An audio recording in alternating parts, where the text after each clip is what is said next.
Ang babaeng hindi kumakain dati ng okra, ngayon love na love niya na. So na-miss ko to, kakainin natin. Huwag yung pansinin niya kasi gumawa ako ng ice candy na naghiwa ako ng nata na color red. Kaya nahawa dyan nung pagbalat ko yung aking itlog.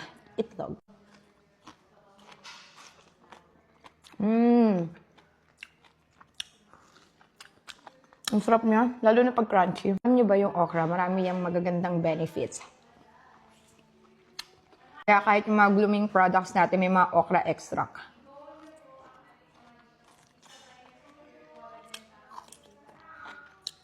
Ano namin, ulam ngayon is munggo. Ang sarap, maraming pork.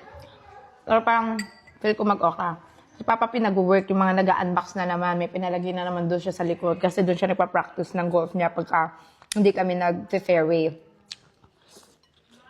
Ako naman sobrang pagod ko kasi sunod-sunod yung paglalaro namin. Tapos parang wala pa akong pahinga kasi parang araw-araw marami kami ginagawa. Parang ilang taon na gano'n na sunod-sunod.